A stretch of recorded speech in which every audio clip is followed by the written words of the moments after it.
नमस्कार, मैं हूं मंटू कुमार और आप देख रहे हैं खबर फास्ट का डिजिटल प्लेटफॉर्म। आज हम बात करने जा रहे हैं एक ऐसे केस की जिसने कॉरपोरेट जगत में हड़कंप मचा दिया है।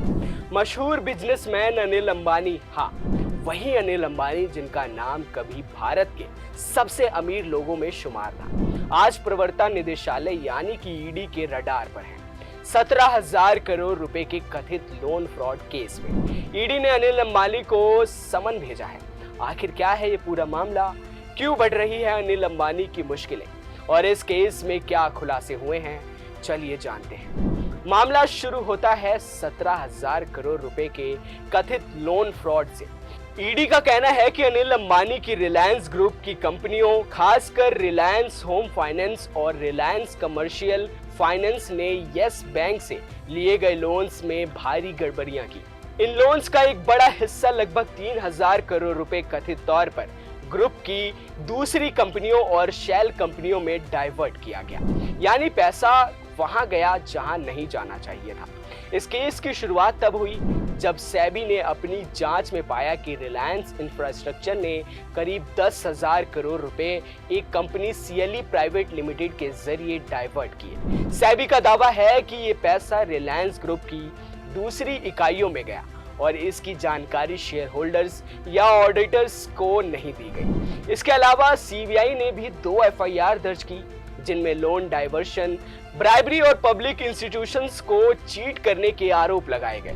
पिछले हफ्ते 24 जुलाई 2025 को ईडी ने मुंबई और दिल्ली में रिलायंस ग्रुप से जुड़े 35 से ज्यादा ठिकानों पर छापेमारी की। 50 कंपनियों और 25 लोगों से जुड़े दस्तावेज, हार्ड ड्राइव्स और डिजिटल रिकॉर्ड्स जब्त किए गए। इन छापों में यस बैंक के पूर्व चेयरमैन राणा कपूर का नाम भी सामने आया, जिन पर आरोप है कि उन्होंने लोन अप्रूवल में गड़बड़ियां की।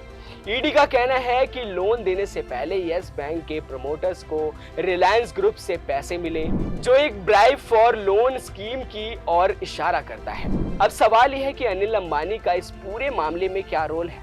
ईडी ने उन्हें 5 अगस्त 2025 को दिल्ली में अपने हेडक्वार्टर पर पूछताछ के लिए बुलाया है। उनकी कंपनी का कहना है कि ये पुराने लोन्स हैं जो पूरी तरह चुकाए जा चुके हैं और अनिल अंबानी का रिलायंस कम्युनिकेशन या रिलायंस होम फाइनेंस से अब कोई लेना देना नहीं है।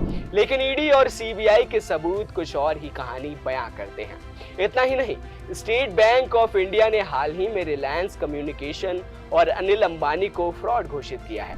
एसबीआई का कहना है कि आरकॉम ने 2,227 करोड़ रुपए के लोन में डिफॉल्ट किया और अब वो सीबीआई के पास शिकायत दर्ज करने की तैयारी में है। इसके अलावा ईडी एक और 1,050 करोड़ रुपए के लोन फ्रॉड की जांच कर रही है, जिसमें कैनरा बैंक का नाम शामिल है। ये केस सिर्फ लोन फ्रॉड तक सीमित नहीं है। ईडी विदेश बैंक खातों और अघोषित संपत्तियों की भी जांच कर रही है। साथ ही रिलायंस म्यूचुअल फंड द्वारा 2,850 करोड़ रुपए के 81 फंड्स में निवेश पर भी सवाल उठ रहे हैं। क्या ये सब एक बड़े वित्तीय घोटाले का हिस्सा है या फिर अनिल अंबानी की कंपनियां इन आरोपों से उभर पाएंगी, ये तो वक्त ही बताएगा। ये थी अनिल अंबानी और 17,000 करोड़ रुपए के लोन फ्रॉड केस की पूरी कहानी। आप क्या सोचते हैं, क्या अनिल अंबानी इस मुश्किल से निकल पाएंगे या ये केस उनकी बिजनेस विरासत को और नुकसान पहुंचाएगा? कमेंट बॉक्स में अपनी राय जरूर बताएं। अभी के लिए बस इतना ही। देश और दुनिया की तमाम खबरों के लिए देखते रहें खबर फास्ट का डिजिटल प्लेटफॉर्म। नमस्कार।